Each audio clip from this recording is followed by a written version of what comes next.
Hello students, आज मैं board exam को पॉइंट ऑफ व्यू से उसके मैं नया लेक्चर बना रहा हूँ। और आपके एग्ज़ाम में जितने कोऑर्डिनेशन से रिलेटेड क्वेश्चंस आएंगे, आप मेरा ये वीडियो देखेंगे, ऑलमोस्ट आप 100% कर लेंगे। ये मेरा अपना वादा है आपसे। मैंने डिस्कस किया था काउंटर आयंस के बारे में। कुछ बच्चों को मेरे पास फ़ोन आया था, कुछ बच्चे मेरे से जो कांटेक्ट में हैं बोले कि सर ये काउंटर आयंस के बारे में हमको थोड़ा सा टर्मिनोलॉजी में समझ में नहीं आया था, तो थोड़ा सा इसको और अन्य तरीके से एक्सप्लेन कर दीजिए, अलग से एक्सप्लेन कर दीजिए। तो ये आपका काउंटर आयन का जो पार्ट है मैं अलग से बताने वाला हूँ आपको, उसको आप लिख लीजिए। पहले मैंने लिख लिया, इसको आप स्क्रीनशॉट ले लीजिए इसका।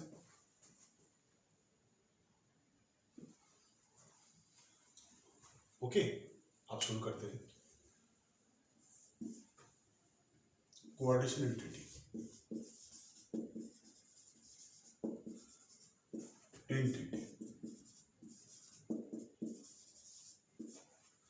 Counter ions. मैंने शायद बताया होगा आपको पहले भी कि कोऑर्डिनेशन एंटिटी के अलावा जितना आयन रहता है दैट इज काउंटर आयन। कैसे, देख लीजिए। मैंने इसको ओपन किया, ये हो जाएगा Pt NS3 whole 6 plus twice Cl minus.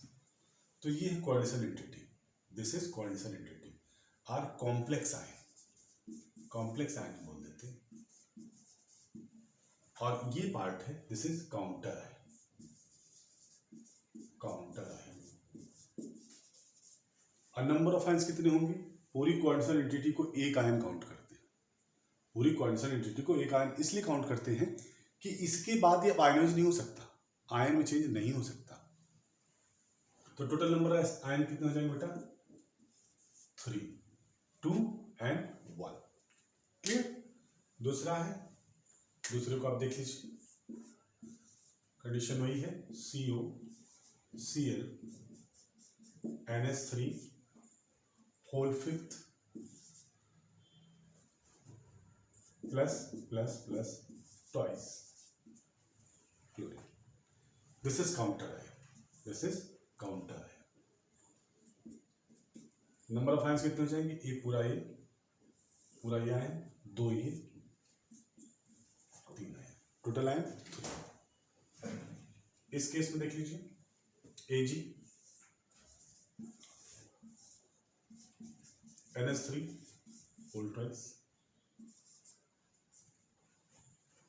Plus 1 Cl।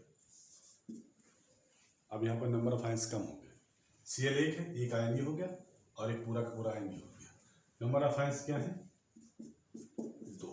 This is coordination, sorry this is counter ion, this is coordination entity. Fourth one Pt Cl3 NH3 whole thrice plus Cl minus. This is counter ion.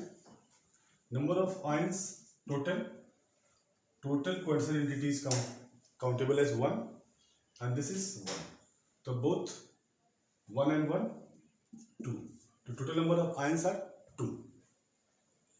now in case of third, fifth one CO Cl2 NS3 whole 4th Cl minus। all these are counter ions। Number of ions 2। Clear? मैं ये mention कर रहा हूँ counter ions है बेटा सभी। ये coordination entity है, इसमें Pd NS3 whole 4th Cl minus. Number of ions कितने हो जाएंगे इसमें? 2 and 1 3। अब यहां पर देखिए K plus Ag Cm whole twice N minus. Now come to the point. Here, potassium is counter ion. Counter ion. Clear? पहले हम क्या देखते थे, पीछे वाले काउंटर आयंस थे. तो एक आप माइंड सेटअप कर लीजिए कि accept coordination entity, all these ions are counter ions. That is, number of ions also 2. This is whole 1 ion and this is 1 ion. Total is 2. Fourth one is also an ion. 4 key Fe CN6 minus. This is coordination entity. This is counter ion. Counter ions. बेटा ये आप थोड़ा सा आपको brief हमने कर दिया. अब इसमें नंबर ऑफ जो आयंस होंगे इस केस में भी नंबर ऑफ आयंस एक ही हो गया, 4 ये है. नंबर ऑफ आयन 5 हो गए. क्लियर?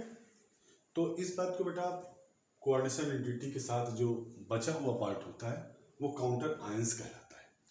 अब मैं कोऑर्डिनेशन एंटिटी को ही क्लासिफाई करूंगा फर्दर कि इसको हम कितने तरीके से एक्सप्लेन करते हैं और ये पर्टिकुलर जो पार्ट है इसको किन किन शब्दों से हम इंडिकेट करते हैं. तो मैं इधर का पार्ट आपको इरेज कर देता हूँ. आप इसका स्क्रीनशॉट ले लीजिए. इधर का पार्ट इरेज कर दूंगा, फिर मैं पूरे को एक्सप्लेन करूंगा.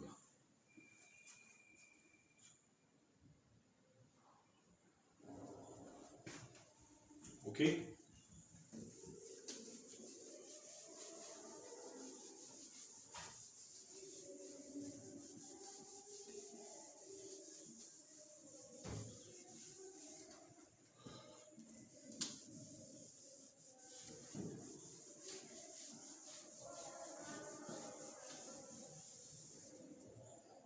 काउंटर आयंस को दूसरे शब्दों में हम और बता सकते हैं कि which satisfied the primary valency.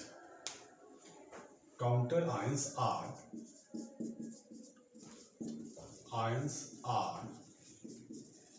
those ions which satisfied primary valency.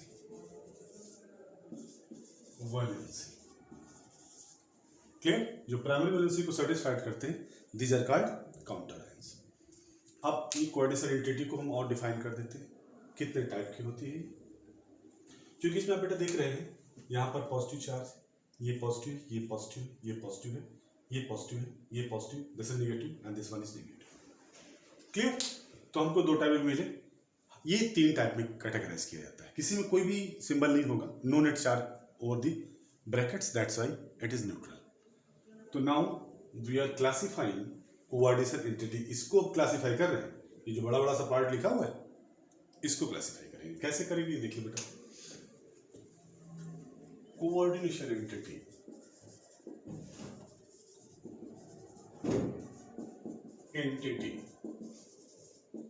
is also known as complex ion. Complex ion क्या कहते हैं इसको? कॉम्प्लेक्स आयन भी कहते हैं, क्योंकि सिंपल कॉम्प्लेक्सेस ही बोलते हैं कोऑर्डिनेशन के बचे हुए पार्ट को. अब इनको हम कैटेगराइज करते हैं. तो these are categorize in 3 type. These are classified in 3 type.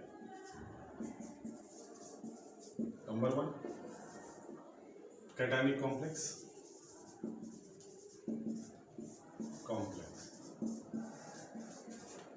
Number 2, anionic complex.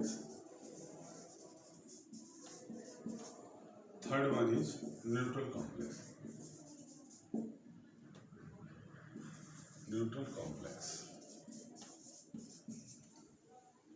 Cationic complex कौन से होते हैं? कैटायन को हम पॉजिटिव चार्ज से बोल सकते हैं, एनायन को हम नेगेटिव चार्ज से बोल सकते हैं. तो जहाँ पर नेट नेगेटिव चार्ज होगा वो एनायन होगा, जहाँ पर नेट पॉजिटिव चार्ज होगा वो होगा कैटायन, और जहाँ पर कोई चार्ज नहीं, no charge at all, this is neutral ion. तो अब इसको हम क्लासिफाई करने के लिए इसको थोड़ा सा डिफाइन कर देते हैं। कैसे डिफाइन करते हैं, यहां पर लीजिए कैटायनिक कॉम्प्लेक्स, कॉम्प्लेक्स। अब कैटायनिक कॉम्प्लेक्स को थोड़ा सा हम दूसरे मार्कर से यूज करते हैं। The coordination entity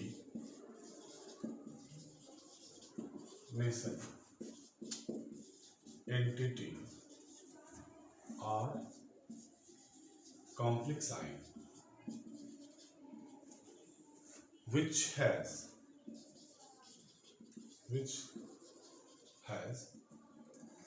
net positive charge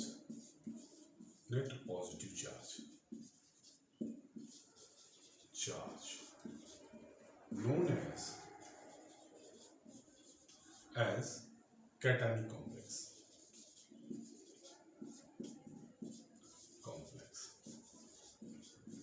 यहां पर देखिए number of ions are cationic complex, these all up to here, all these are cationic complex।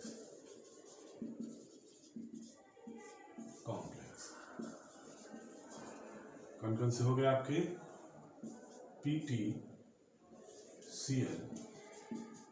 NH3 whole fifth, Ag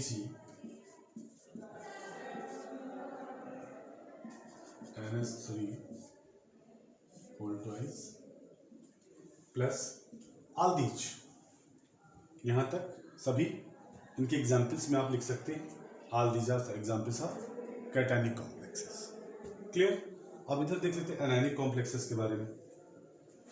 आप इसको पूरा अपने नोटबुक में छाप लीजिएगा, बिल्कुल एकदम टू द पॉइंट रख लीजिएगा, क्योंकि उसके बाद इसका ज़्यादा कॉम्प्लेक्स का यही यूज होना है। मेन पूरा जो फोकस है वो आपका यहाँ पर रहेगा। एनायनिक कॉम्प्लेक्स में देख लीजिए बेटा, anionic complex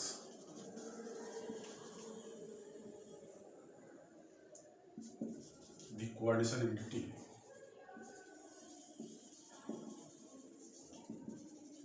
entity are complex having net negative charge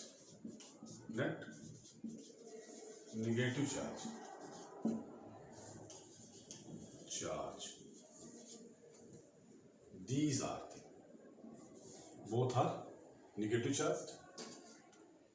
for example कौन से हैं, AgCl whole twice minus FeCl6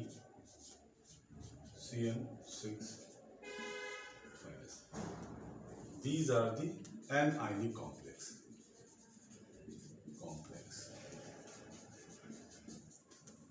clear.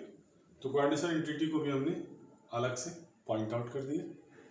ये सभी क्या है, कोऑर्डिनेशन एंटिटीज है, इनको अलग अलग भागों में डिवाइड कर दी। एक हो गया तुम्हारा cationic complexes, these are the cationic complexes. दूसरा हो गया anionic complexes. Third one is neutral complex. They don't have any charge, they do not have any charge, possibility कुछ भी नहीं होता। जैसे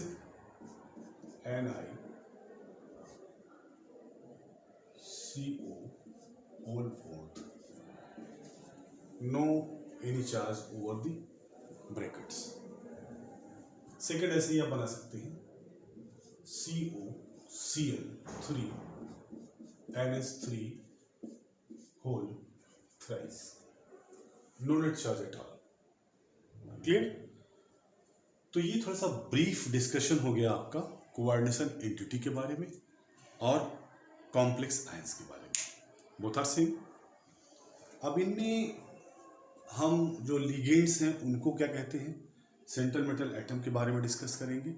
तो पहले हम सेंट्रल मेटल एटम के बारे में डिस्कस कर लेंगे कि सेंट्रल मेटल एटम होती क्या चीज है, why this is called atom, why this called ion, why this is situated in the mid of the sphere. Okay, तो इसको आप स्क्रीनशॉट ले लीजिए इसका, फिर मैं इसको इरेज करके बताता हूँ।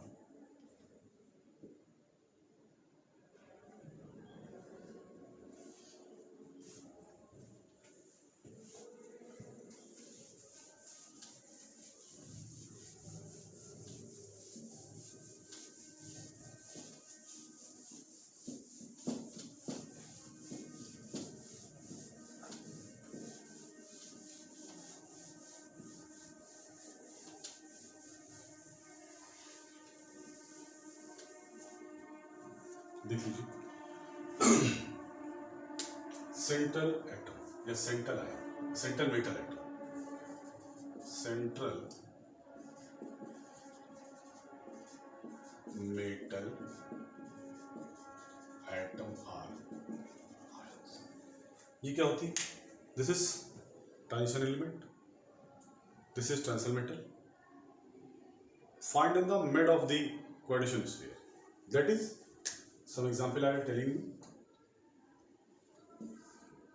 CO NH3 whole 6 positive। now structure, ये हो गया इसका स्ट्रक्चर बेटा,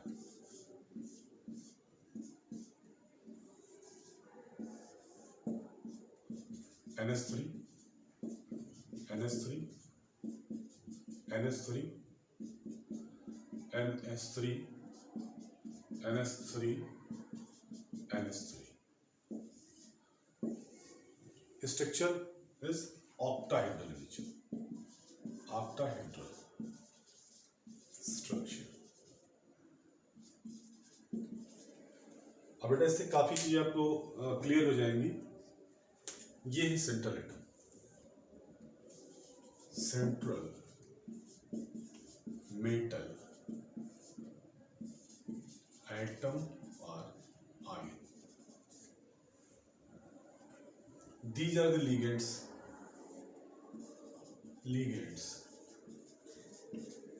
these are the ligands।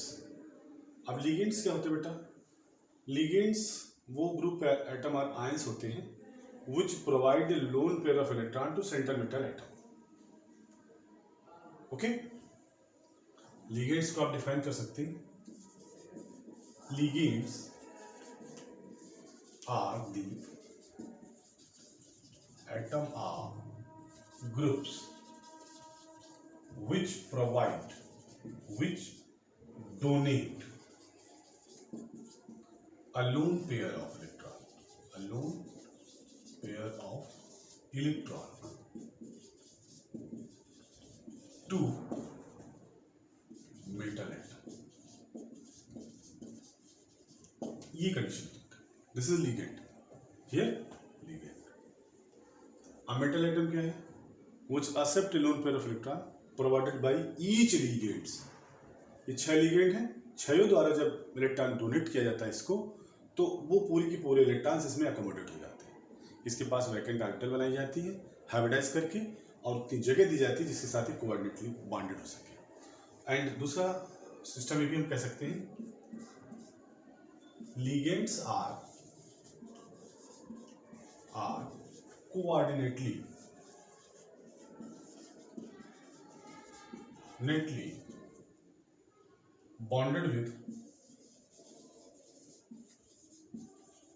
with central atom or ions। तो all these are coordinate bonds, इसको आप ऐसे दिखा सकते हैं। Now, sometime central metal is called Lewis acid, central atom is called Lewis acid। क्यों Lewis acid इसको क्यों कहते हैं, क्योंकि लोन पेयर को एक्सेप्ट करता है, लोन पेयर को एक्सेप्ट करता है, और लिगेंड्स क्या करते हैं, डोनेट करते हैं। तो this is acid, the ligand is base, ligands are also called Lewis base are indicated by arrow. जैसे this is ligand, this is ligand, ligand, ligand. All these are ligands.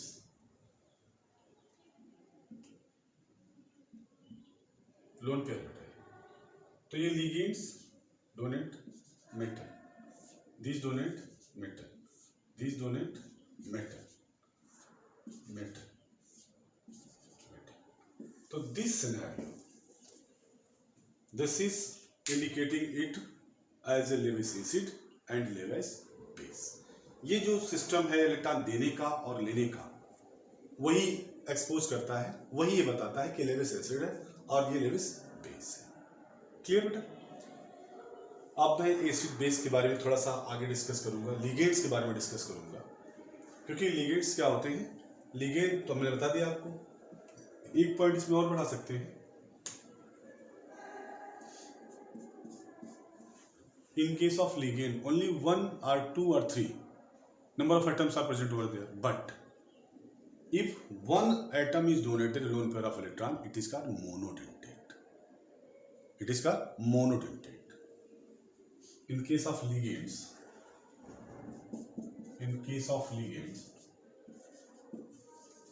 ligand, lone pair providing atom is known as, क्या बोलते हैं उसको, is known as donor atom. देख लो ये भी point इसमें आता है। तो बेटा लिगेंड्स और मेटल के बारे में थोड़ा और डिस्कस करता रहूंगा मैं, और इस वीडियो को आप लोग देखिए, अच्छा लगे तो लाइक तो बनता ही है, मेहनत कर रहे हैं थोड़ी तुम्हारे लिए, अपने लिए तो खैर कमी कर रहे हैं। ये सब अभी तो फ्री ऑफ कास्ट बट रहा है, ज्ञान बट रहा है, तो लेते रहिए, इतना लूटते रहिए। 3 इडियट भी देखा होगा ना उसने, सबने देखा होगा 3 इडियट में। कहीं भी कुछ भी मिल जाए आप बस जानकारी कर लीजिए, और जानकारी करने की कोई एज नहीं होती, जब आप चाहो तब जानकारी करो। बुढ़ापे तक लोग सीखते रहते हैं। तो इसको देखिए, इस वीडियो को लाइक कीजिए, शेयर कीजिए और अपने फ्रेंड्स को इंटीमेट कीजिए इस बारे में कि इस वीडियो को देखिए, क्योंकि इसके बाद मैं नंबर ऑफ वीडियो बनाऊंगा और आपके पूरे बोर्ड के एग्जाम्स को के पहले मैं आपकी सीरीज पूरी अपलोड कर दूंगा कोऑर्डिनेशन के बारे में, और है डी ब्लॉक एलिमेंट्स से। और मैं जब ऑर्गेनिक पढ़ाना शुरू करूंगा तब तो आपको बिल्कुल मजा आ जाएगी, झूम जाएंगे आप कुछ भी नहीं जानते हो, आप हिंदी पढ़ के आए हो तभी मैं केमिस्ट्री सिखा दूंगा आपको।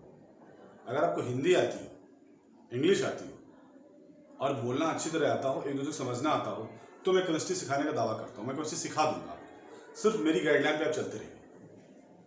बेटा कोई पढ़ के नहीं आता, कोई पेट से सीख के नहीं आता, यहीं आके सब लोग सीखते हैं। और ज्ञान किसी की बपौती नहीं होती बेटा, जो पढ़ता है वही ज्ञानी होता है। ये अर्जन करने का काम है। आप जितना अच्छा पढ़ोगे, जितने ज़्यादा बुक्स पढ़ोगे तो आपको थोड़ी सी प्रॉब्लम्स होगी, कन्फ्यूजन थोड़ा सा होगा, पर ज़्यादा ज्ञान होगा। छोटी छोटी चीज़ें जो बच्चे भटक जाते हैं उसको आप खुद ही एक्सप्लेन कर दोगे, खुद ही आप सेटिस्फाइड हो जाएंगे, हाँ ये अच्छी लिखो, इसमें बड़ा अच्छा लिखा हुआ है, ऐसा लगेगा यार ये तो बहुत आसान था, मुझे पता ही था अभी तक, कैसे यार पता नहीं। ये सब भी होता है। आप लोग इसको देखो, इसको लाइक करो, फिर मैं अगला वीडियो बनाता हूँ, फिर फर्दर एक सीरीज बनाता हूँ आपके लिए। अभी तो फिर ज्ञान बढ़ रहा है तो बात लेते रहिए, लेकिन शेयर जरूर करते रहिए और लाइक जरूर करिएगा, पूरा वीडियो देखिएगा। वीडियो देखने से पूरा ये पता चलता है कि इससे आप वीडियो को खोलेंगे, देखेंगे, छोड़ देंगे ऐसे, अरे पता नहीं कौन चीज़ है, कैसा है, क्या है, आपको कुछ पता नहीं चलेगा। जब तक आप देखेंगे नहीं पूरी चीज़, जैसे किसी व्यक्ति को कोई लैंग्वेज नहीं आती तो उस व्यक्ति को उस लैंग्वेज को सीखने के लिए टाइम देना पड़ता है। अगर आप टाइम दोगे तो वो लैंग्वेज सीख जाओगे। पहली बार में आप देखोगे कुछ समझ में नहीं आएगा, दूसरी बार देखोगे कुछ पढ़ोगे तो आपको ये लगेगा जो चीज़ हम पढ़े हैं वो इसमें कुछ दिख रही है, तो आपको इंटरेस्ट पैदा होगा।